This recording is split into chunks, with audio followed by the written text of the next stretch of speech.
Donc vous faites partie des organisateurs en tant que membre de la CAPM qui organise cet événement. C'est ça, je travaille pour le service de la collecte des déchets ménagers.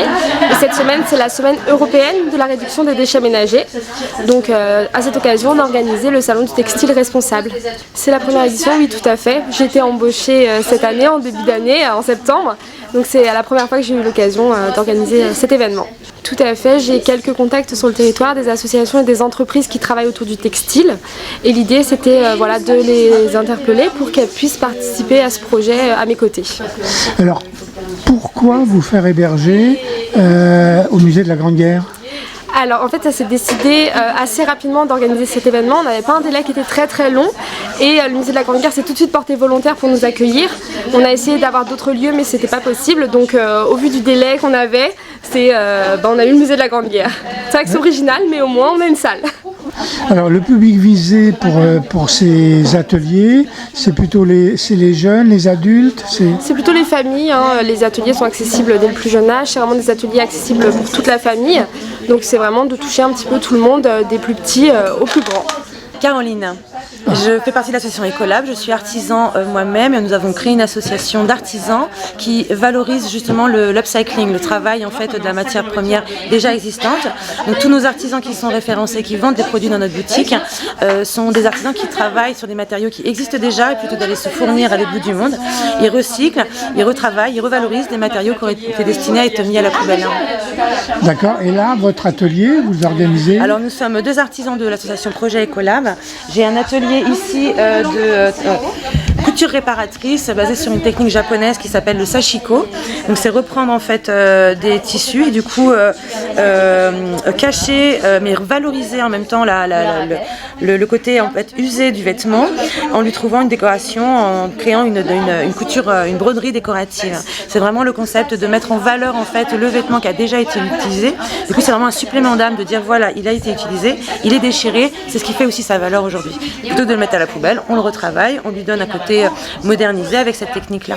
On a une autre artisan qu'on a juste là, qui travaille la sérigraphie aux encres douces, donc non polluantes bien sûr, et du coup on va cacher les taches ou les défauts des vêtements avec cette technique-là, du coup mettre de la peinture non nocive sur des taches pour pareil ne pas jeter son vêtement mais lui donner une seconde vie.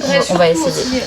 Donc on met l'encre ici, donc il ne faut pas la mettre ici. Bonjour, je suis Samara, je suis membre des Amis du Musée de la Grande Guerre. De la Société des Amis du Musée de la Grande Guerre. Voilà, super, SAMGG. C'est ça, tout à fait. Alors c'est l'atelier Nénette et Rintintin. En fait c'est des petites poupées de laine, vous pouvez en voir une en version XXL juste ici.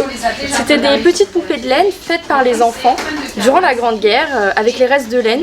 Et ensuite ils les envoyaient à leur père au front et ça servait de petit porte-bonheur. C'est ça, vous allez en fait avec différentes étapes, vous allez recréer ces petites poupées typiques de la Grande Guerre. On va vous accompagner, donc on a Nénette, c'est la fille avec sa petite jupe, et Rintintin, le garçon. Je suis Virginie du Bel Atelier. Du Bel Atelier. Et là, qu'est-ce que vous êtes en train de faire là? On est en train de préparer des teintures végétales à base, celle-ci est à base de chou rouge, celle-ci à base de betterave. On en fait aussi, alors là on voit moins bien, mais ça c'est de l'oignon et là-bas de la carotte. Et donc on va pouvoir teindre des tissus et obtenir le résultat qu'on aperçoit là-bas sur des... Voilà, on va faire fabriquer aux élèves des petits fanions en oignon, la couleur oignon et carotte. D'accord, ok. Et en fait, c'est vos petits stagiaires là, de l'atelier. Voilà, ce sont les qui stagiaires. Vont appliquer les teintures. Ils vont en fait, non, c'est nous qui allons faire la teinture, mais ils vont réaliser les pliages parce que c'est quand même chaud et un petit peu dangereux. Donc ils vont réaliser des pliages, ils vont pincer le tissu avec soit des pinces à linge, soit des élastiques. Et ensuite on va passer en teinture et pendant ce temps-là, ils vont expérimenter les couleurs en réalisant un petit nuancier qui est celui-ci. Donc voilà, les couleurs à base de carottes, oignons, betteraves et chou rouge. On rajoute un révélateur et on peut changer la couleur. Voilà. Alors là, on fait un atelier donc, de teinture végétale sur du tissu recyclé et du shibori. Le shibori, c'est une méthode de pliage. Voilà, pour avoir des motifs sur du tissu. Voilà, on va ensuite teindre ces pièces de tissu qui ont donc été pliées, pincées avec des pinces à linge ou des élastiques. On va les teindre et puis ensuite, surprise, on va voir différents motifs apparaître. sur nos pièces de tissu. Voilà. Et donc là, les enfants et leurs parents sont en train de faire des pliages avec des petites pièces en bois, je vois. Alors c'est des pinces à linge en fait, voilà. D'accord. Des pinces à linge et puis des élastiques s'ils veulent. Ça fera différents motifs. Ok. D'accord. Et c'est ça que vous allez après derrière teindre avec vos teintures à base de fait réalisées avec des légumes. C'est exactement des végétaux. Donc ça donnera ce résultat qui est juste derrière vous. Vous voyez tout ce qui est resté en blanc. Tous les motifs en blanc. C'est réalisé donc avec ça a été pincé avec des pinces à linge ou des élastiques. Et voilà, ça. Alors bonjour, moi c'est Vincent, je suis le trésorier de l'association Le Verre à moitié plein.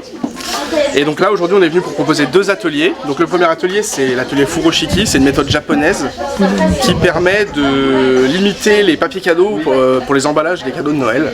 Parce que ça représente 20 000 tonnes de déchets juste pour le jour de Noël, uniquement en France. Donc c'est un emballage, un papier, vous pouvez utiliser une tête d'oreiller, tout ce que vous voulez, et vous emballez votre cadeau avec du papier. Et ça évite l'emballage papier. Et on propose également un atelier sur les chouchous upcyclés. En gros c'est des récupérations de tissus et on met un élastique à l'intérieur qui est là. Et vous pouvez faire tout type de chouchous avec n'importe quel tissu que vous souhaitez réutiliser. Et là pour cela vous avez les machines à coudre. Machine à coudre, voilà. Ah, c'est fou, ils arrivent. Voilà. Voilà, attends, faut que je trouve la pédale. Voilà.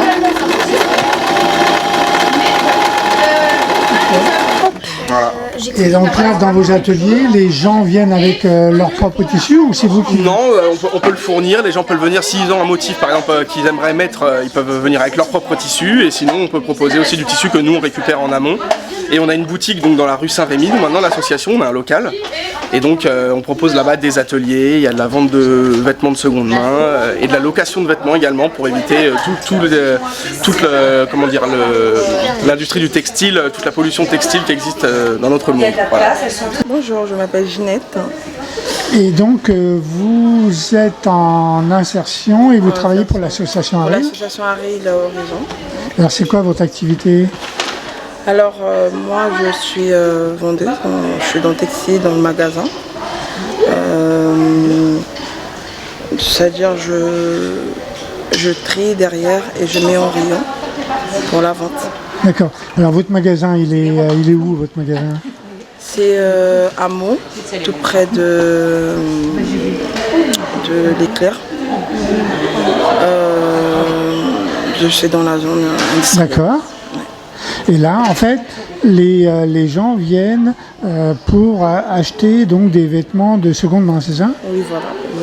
D'accord. Et vous travaillez dans cette boutique-là, à trier, à collecter et à mettre en rayon les vêtements. Les vêtements. D'accord, ok. Et vous faites ça depuis longtemps? Moi, ça fait 7 mois Ouais. que je suis là-bas. D'accord. Ouais. Et ça vous plaît? Ah oui, énormément. Bon, ce qui me plaît surtout, c'est le fait de discuter et conseiller les gens. Proposer, parce que des fois, il y a des gens qui n'ont pas forcément le choix, ou ils n'arrivent pas forcément à bien se diriger vers le textile, vêtements. Et ben moi, je suis là pour conseiller. Bonjour, moi c'est Émilie. Non, moi je suis encadrante à la ressourcerie. Ouais. Je m'occupe d'environ une quinzaine de salariés. On est à peu près 6 encadrants dans l'association et donc on les aide à aller vers un emploi. Donc on les forme vraiment à un métier pour le futur et en même temps s'occupe des clients. Tout ce Alors, qui le est support sur lequel vous êtes, c'est une boutique d'habits recyclés, c'est ça? Alors, on n'a pas que du vêtement, on a de la vaisselle, on a des jouets, de l'électro, des meubles et après tout ce qui est collecte de papier, donc en recyclage, etc. Le temps moyen de passage dans votre association là, des personnes en insertion, c'est combien de temps? Alors, c'est maximum 2 ans. Et ils sont renouvelés tous les 4 mois. D'accord. Okay. Et puis là, vous animez donc une boutique dans le centre commercial Leclerc, c'est ça? Non, on est derrière Leclerc. Donc on a vraiment un local pour nous. Ouais. Et on a aussi le jardin de Cocagne pour le maraîchage.